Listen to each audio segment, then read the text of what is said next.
bir oyda 60 tonna mahsulot ishlab chiqaradigan zavodni barcha stanoklari bilan birga sotuvga qo'yamiz. Qanaqa mahsulot ishlab chiqaradi deysizmi? Kerak bo'lsa brendlari bilan birga sotuvga qo'yamiz. Shurup uz brendi. Xo'p, mana shu yashikchamiz ichida 10 kilo mana shu mahsulotlardan mavjud. Agar kattaroq razmerdagilari bo'lsa, agar 6-7 kilogacha bo'lar ekan. Qaranglar, mahsulotlardan sizlar hech bo'lmasa bir marta, ikki marta foydalangansizlar. Endi ushbu mahsulotdan ishlab chiqarsa bo'ladigan zavodni sotib olishingiz mumkin. Ushbu zavodni hozirgi kunda anaqa pachka holatda yangisini noldan oxirigacha Adan Yagacha yig'aman desalaringiz 700 mingdan oshiqqa aylanadi. Bu yoqda ishlab turganlardan tashqari mana bu yoqda yangilari ham mavjud. Kerak bo'lsa kadalargacha qo'shib berishlari mumkin. Ushbu joyimizni o'zida ijara asosida ishlaringizni davom ettirsalaringiz bo'ladi yoki o'z joylaringizga olib borib ham davom ettirishlaringiz mumkin. Bu yoqdagi stanoklarimizni qisqacha sizlarga tushuntirib o'taman. Qaranglar. Mana bu yoqda xomashiyoni keladigan narxi 1 tonnasi 10 million so'm atrofida. Bu yoqda uje mana bu stanoklar qilgan ishi. Bular mahsulotlarni qirqib, kallagini, ya'ni golovkasini taxlab beradi ekan. Xohlagan razmerda, razmerlari 1.3 likdan boshlab 150 talikgacha xohlagan razmerda chiqarish mumkin dedilar. Bu stanoklarimiz qirqib golovka qilib bergandan keyin bu yoqdagi qolgan maxsus stanoklarimiz ularni uchlarini chiqarib mamlaqa chetidagi maxsus ishlovlarini berar ekan. Bular ham razmerlari har xil holatda bo'ladi. Bu yoqda xohlasangiz cho'pga, mebelga, temirga, hamma turdagi o'sha ustalar tushunadigan ishlarga ishlatiladigan mahsulotlari bor. Bular aytganimdek chetki ishlovlarni berib, kallaklarini qilib beradi. Bular ham har xilida mavjud ekan stanoklarini. Xo'p, bu yoqda aytganimdek o'zini korobkalari ham bor. Pech bu oddiyroq ko'rinishdagi pechimiz. Bunisi esa eng so'nggi zamonaviy pech dedilar. Umumiy narxi где-то 80 mingga aylanadi. Yangisini olib kelsalaringiz agar bu pechni, bu pechimiz ham ishlab turgan holatda. Bu yoqda где-то 850-900 gradusda mahsulotimiz pishadi. Pishgandan keyin suvga tushib soviydi. Suvga tushib sovigandan keyin bu yoqda sushka, ya'ni quritish ishlari olib boriladi 200 gradusda. Qurigan mahsulotni mana bular orqali bu yoqqa olib kelinadi. Bu liniyamizda kimyoviy ishlovlar olib boriladi. Ya'ni ranglash ishlari hozir ko'rganlaringiz, xohlasangiz qora, xohlasangiz sariq, xohlasangiz kumush rang qilib ximikatlarda ishlovlar berilgandan keyin tayyor mahsulotlarni shunagina hozir ko'rsatganda maxsus qutilarga solib shu bilan optim do'konlarga tarqatasizlar. Bularning narxi tayyorini sizlarga tushuntiraman. 1 tonnasi 21 million so'mdan boshlab 30 million so'mgacha bo'ladi 1 tonnasi. Shunda har bir tonnasidan 5 million so'mdan 7 million so'mgacha sof foyda qoladi. Chunki xomashiyoni keladigan narxi aytganimdek 10 million so'm bo'ladi. To'kni rasxodi, ishchilarning rasxodi, abedi, oyligi, mana bu pechlarning rasxodi, ximikatlarning rasxodini chiqargandan keyin 1 tonnasidan sizlarga mana shunaqa 5 milliondan 7 milliongacha sof foyda qoladi. 60 tonna ishlab chiqarsa bo'ladi. 24-7 ishlab tursa agar kelinglar sizlar o'zgina smenani kamaytirgan holatda ishlagan taqdirlaringizda bir oyda 30 tonna ishlab chiqarsalaringiz ham shu mahsulotlardan o'rtacha 150 milliondan 200 milliongacha sof foydani tayida bo'lasizlar. Kimga qiziq bo'lsa agar pastdagi raqamlarini qoldirib o'taman, lokatsiyasini qoldirib o'taman, kelib ko'rib ustida aytib estinglar. Xohlasangiz shu joyda, xohlasangiz o'zlaringiz joylaringizga olib borib ishlataverasizlar. Temirni qizig'ida bosib sirazni olib qo'yiladigan joy sotuvga chiqyapti. Shunagina bu yoqda texnologik chorraha yoki Pascual chorraha deyiladi. Annajot astanovka, Over astanovkani bilmaydigan buxorolik yo'q. Shunagina astanovkani yonida domimizni birinchi qavatida Nijiloy go'zallik salonimiz oldida yer огородlari hamda chiroyli qilib ishlangan mamlaqa bruschatkалari ham mavjud. Sotuvga qo'yilyapti. Hozirgi kungacha egalariga oyiga 6-7 million arendani o'zidan pul keltirib turgan bo'lgan ekan. Imomliqning alohida xonachalari ham bor ekan. Bu yo'qni kosmetolog uchun xona qilib bergan ekanlar. Xohlasalar sizlar olib boshqa bizneslarni yo'lga qo'ysalar bo'ladi, lekin tayyor go'zallik saloni. Qaranglar, kirishimiz bilan konditsionerlar qilingan, ikki tomonlama shamol aylanishlari zo'r, masterlar uchun sharoitlar qilingan. Bular hammasi o'zlariniki ekan, ya'ni mebellar o'zlariniki. Bu yoqda yana qanaqadir tirnoq taxlaydigan opalar uchun sharoit qilingan ekan. O'tiradigan joy mijozlar uchun. Bu yoqda esa ichkarida o'zini sanuzul xonasi bor, devorlari kafil qilingan, issiq suv, sovuq suvda muammosi yo'q. Davom etamiz. Xo'p, bu yoqda yana qo'shimcha o'sha go'zallik salonida ishlaydigan masterlar, ya'ni mutaxassislar uchun kerakli hamma sharoitlar qilingan, bosh yuvadigan joy, sochiqlar qo'yiladigan joy. Bu yoqda yana bitta master uchun joy. Mana bu yoqda kiprikchilarning joyi bo'lgan ekan. Ichkarida yana qo'shimcha joy qoldirib o'tilgan ekan. Mana shu joy sotuvga qo'yilibdi. Lokatsiya bomba. Temirni qizig'ida bosib olib qo'yinglar. Oddiy kvartira narxiga chiqyapti. Nijiloy joy. Do'kon qilib foydalanasizlar yoki boshqa o'zlaringiz bizneslaringizni yo'lga qo'yasizlar. Shuni olib ijaraga berib qo'ysalaringiz ham kelajakda yaxshigina foyda bilan chiqiladigan joy. tayyor biznes joyi bilan birga sotuvga qo'yilyapti. Ayni damda turgan joyimiz mana shunaqa bolalar o'yingohi. Ko'rib turibsizlar, ichida bir qancha bolalar uchun kerakli sharoitlar qilib qo'yilgan. Mana bunaqa batutlari bor, bunaqa joylari bor, yana ko'plab attraksionlar ham mavjud. Konditsionerlar, kamera kuzatuvlari qilingan. Umumiy maydoni 66 metr kvadratli joy. Bu joydan tashqari qaranglar, bonusiga xolodilnigi bor. Tepasi aynan bitta shu do'konimiz tepasi to'liq naves yopilgan. Yotish tizimi bor, kameralar bilan jihozlangan. Yonida Sohibkor bozori, turgan joyimiz Kogongor madaniyat ko'cha, Sohibkor bozorining o'zida joylashgan. Undan tashqari ko'chasida mana bunaqa kattagina joyni basseynday qilib tayyorlagan ekanlar. Ichida suzib yuradigan 5-6 ta kemachalar ham bor ekan, shu bolalar uchun maxsus tayyorlangan. Tepalari setka yopilgan. Yana qo'shimcha bonusiga 6 ga 4 havo orqali ishadigan batuti bor ekan. Katta batuti biladi-ku, shunaqa vodivnoy batutini mana bu yoqda qo'yiladigan joyi bor ekan, o'ziga maxsus. O'shalar bilan birga beramiz deyaptilar.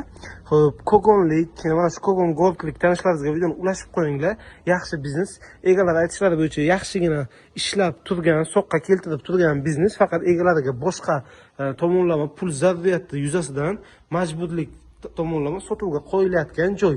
Tayyor joy ichidagi mana shu barcha qulayliklar bilan birga sotuvga qo'yilyapti. Bonuslari ham mavjud.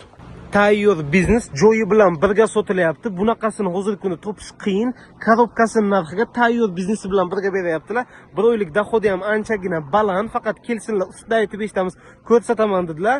Bu tomonimiz Korzinkadan kelaveradi. Shunagina bu yog'i Bog'dash Chorrahaga o'tib ketadi. Melodiya oilaviy restorani bor. Bu yerda eski Navruz, aynan shu yerdagi Game Club Poligon sotuvga qo'yilyapti. Kadastri bo'yicha 720 kvadrat. Shu 720 kvadratga $500 to'laysizlar. Ichidagi mebel, texnika, kompyuter, jihoz, mana bunaqa dekoratsiyalar hammasini qo'shib beradilar. Qo'shimchasiga ichki qismi o'zi 720 kvadrat bo'lsa kerak. Mana bu yoqdagi yana 30 kvadratli joy bonusiga qo'shib beriladi. Bu yoqda chiroqlar tayyorlab qo'yilgan. Ichkarida bir 20 ga yaqin konditsioner bu. Mana bunaqa ko'rinishdagi chiroyli haykalchalar qilib qo'yilgan. Ko'rsalaringiz bo'ladi. Ko'rib kirishimiz bilan mana shunaqa chiroyli atmosfera kutib oladi sizlarni. Bu yoqda nimalari? Kassalari bo'ladi, ya'ni bar bo'ladi, resepsiyon bo'ladi. Bu yoqda mana kompyuterlar terib qo'yilgan. Umumiy hisobda 150 ta kompyuter sig'adigan sharoitlari bor.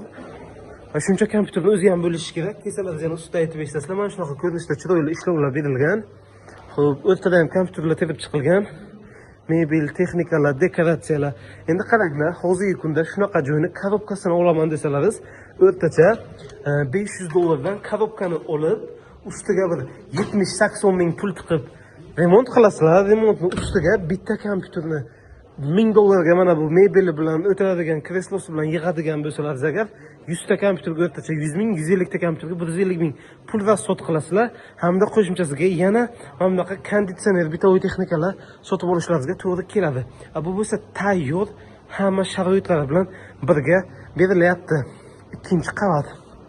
Maydoni 720 kvadrat. Bu yoqda o'zlarining maxsus barlari ham mavjud. Kompyuterlari. Bu yoqda barning joylari tayyor holatda, hamda ichkarida yana 4 ta kattagina kabinasi va bunaqa katta konseyerlar qilingan. Bu yerda hojatxona sharoitlari qilingan, kamera kuzatuvlari bor. Hojatxonasi ham ko'p. Qo'shimcha yana kladovishning joylari bor. Mana bunaqa holatdagi zakrit kabinalardan 4 tasi mavjud. Chiroyli dekoratsiyalar qilingan bu yoqda ham, hamda alohida ofisning joylari mavjud. Bu yoqda kamera kuzatuv tizimi yo'lga qo'yilgan. Qayerda nechta ishchi bor, nima bo'lyapti, qayerda mijozlar bor, kiraverish eshikdan boshlab barlargacha hamma joy kamera kuzatuviga ulangan. Undan tashqari bu yerning hisob-kitobi ham tizimlashtirilgan holatda kompyuterda hammasi ko'rinib turadi. Ichkarida alohida yana sanuzul qilingan va bu yoqda ofisning mebellari ham tashkil etilgan. Mana shu joyimiz tayyor biznes sotuvda. Kimga qiziq bo'lsa agar shunday aloqaga chiqasizlar, egasini o'zlarining raqamlarini qoldirib o'tyapmiz. Barakasi uchun ozgina kelishiladigan joyi bor. Buni olib qaraganda joyini o'zini puliga sizlar tayyor biznesi bilan birga olayotgan bo'lasizlar. Yana qaytib общий zalimizga chiqdik. tayyor biznes izlab yurganlar bo'lsa agar zir sotuvga qo'yilyapti. 10 sotix maydonni egallagan, ko'chalar asfalt qilingan, ko'p suvlari, to'klari kelgan, ulangan holatda, gazlari ham bor, ozgina hujjatlari bilan ishlari bo'ldilar. Xo'p, qaranglar, hozirgi kunda bu joyimizdagi mahsulotlarni o'zini tayyor holatdagisi 200 million so'mga yaqin summani tashkil etadi. Ya'ni mana bunaqa nerjavik hamda temir mahsulotlarini ishlab chiqaradigan sex, qo'shimchasiga stanok apparatlarini o'zi deyarli tayi 100 mingga bo'lib qoladi dedilar. Chunki stanok apparatlardan tashqari mana bu mahsulotlari, mana bunaqa o'zini maxsus gaz ballonlari hamma sharoitlari qilingan. Hali ikkinchi qavatga showroomga ham chiqamiz. Bitta sizlarga qisqacha sexni ko'rsataman. Umumiy 10 sotix maydonga qurilgan holatda, adashmasam 16 tami 17 tami kameralar bilan jihozlangan, hammasi zamonaviy so'nggi turdagi Xitoydan kelgan sexlar, lazerli apparatlarigacha tayyor dedilar. Bu yerda mana qolgan apparatlari, ya'ni shu sohani ichida bo'lgan odamlar tushunadi. Buni qulay tomoni, xohlasalaringiz joyini o'zini sotib olinglar. Xohlasalaringiz agar sizlarga qiziq bo'lsa mana bu texnikalarini o'zini sotib olinglar, yo'qida ikkovini birgalikda olib maza qilib ishlatsangiz bo'ladi. Mana bu yerda o'sha mashhur lazerli apparatlari, ya'ni bunga programmasiga, miyasiga kiritasizlar, kerakli sizlarga dizaynni, o'sha dizaynni o'zi chiroyli qilib kesib beradi. Tepada kesilgan mahsulotlarni ham qisqacha ko'rsataman. Masalan, mana shu lazerli apparatda kesilgan, mana bu soat lazerli apparatda kesilgan, choynak piyolarga quyayotgan ko'rinishida. Xo'p, bu yerda yana qo'shimcha stanoklarda hamma sharoitlari qilingan. Egalar aytishlari bo'yicha juda ham barakali biznes bo'lgan. Faqat egalari boshqa bundan ham yana ham kattaroq biznesni rivojlantirib yuborganlari uchun bu yoq hozirgi kunda bo'yishtirgani uchun bir odam olib maza qilib foydalansin, ishlatsin, baraka topsin ular ham degan ma'noda sotuvga qo'yishayotgan ekanlar. Boshqa bizneslar bilan bu yoqqa vaqt ajrata olmayotgan ekanlar egalari. Xo'p, bu yoqda chiqayotgan mahsulotlar hali Buxoroda yangilik, Buxoroda bironta sexda, stanoklarda yo'q dedilar. Ya'ni teplый polni korobkasi, ya'ni shit bo'ladi-ku, avtomat texnika. Bu teplый polni shitini yasab chiqarayotgan ekanlar. Ya'ni buni qolib hali hech qayerda yo'q dedilar. Bu yoqda stulchalar yasab qo'yilgan, adashmasam. Davom etamiz. Mana o'sha lazerli apparatda kesilgan mahsulotlar, mana namunasini ko'rsalaringiz bo'ladi. Mana buni qaraysiz, mana bu yoqqa tutsam menimcha yaxshiroq ko'rinadi. Mana ko'ryapsizlar? Mana shu stanoklarda kesilgan yoki mana qaranglar, bunisini qaranglar chiroyligini. Parij, Eiffel. Mana stanoklarda kesilgan holatda shunaqa narsalar chiqqan. Bundan ham kattaroq o'lchamlarga qo'yib bemalol kessalaringiz bo'ladi. Men sizlarga qisqacha ko'rsatyapman. Mana bu o'sha aytganim tayyor holatdagisi, nimani ko'rsatganim hozirgi santexnika uchun foydalaniladigan teplый polni shiti. Bu yoqda yana qo'shimcha o'sha gaz ballonlari. Bu yoqda yana oshxona uchun mo'ljallangan, ya'ni restoranlarni ish stoli uchun mo'ljallangan xom ashyolar va mana bunaqa pech, juda ultra ekonomli pech dedilar buni. Bu adashmasam mana bu nimani ostatkasi bo'ladi-ku, benzinni, neftni ostatkasi, o'sha narsaga ishlaydigan juda ekonomli pech dedilar. Bu pechimiz mana bu maxsus sirli kraskalarni quritish uchun foydalanilar ekan. Endi esa qaranglar, mana bu qismida ikkita sanuzel xonasi, o'zini ichida tayyor oshxonasi hamda yana bir qancha ombor xonalari mavjud. Stanoklarni qaranglar, yo'q, stanokni o'zi yo'q. Mana bu yoqda yana ko'rsalaringiz bo'ladi. Shu temirchilik mahsulotlari bu yoqdagi joylardan kelib o'zlari ichkarisiga kirib ko'rasizlar. Endi esa men sizlarga qisqacha ikkinchi qavatdagi ofisini ko'rsatib o'taman. Bu yoqda yana qo'shimcha mahsulotlar. Ya'ni ikkinchi qavatga ko'tarilib oldik. Bu yoqda perilalar, ya'ni zinani perilalari yasalgan. Bularni bemalol yasab biladilar. Bu yoqda mana o'sha aytganimdek, hozir bu yoq showroom qilingan holatda, kamera kuzatuvlari qilingan showroomimizda bular nimalarni yasay oladilar, shularni showroomini tayyorlab qo'ygan. Ya'ni shu stanoklardan shunaqa narsalar chiqarsa bo'ladi, bundan ham zo'r narsalar chiqarsa bo'ladi.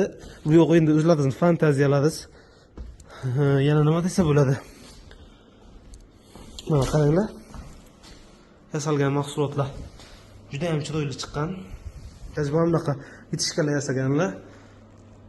Kamera kuzatuvlari. Bu boshliqlar xonasi bo'ladi. Yumshoq mebellar qilingan, kompyuterlar hammasi qoladi. Mana bu yerdan kamera kuzatuvidan bemalol boshqarib tursangiz bo'ladi nima bo'layotganini. Turgan joylaringizdan mana bu yerda mana ichkarida ish jarayonini ham bemalol ko'rib turishlaringiz mumkin ekan. Xo'p. Bu yerda buxgalterning xonasi. Bu yerda ham konditsioner qilingan, ishchilar uchun kerakli hamma sharoitlar yaratib qo'yilgan va mana bu yerda yana alohida 6 ta xona mavjud ekan. 4 ta adashmasam. Bu yerda sanuzul uchun joy, kladovka, sanuzul. Imom bunaqa ta'mirlash ishlari chala qolgan yana kichkina xonalardan iborat, ya'ni bemalol yashab ishlasa bo'ladigan holatda turibdi ushbu joyimiz. Mana pastda lokatsiyasi ham degan raqamlarda bo'ladi.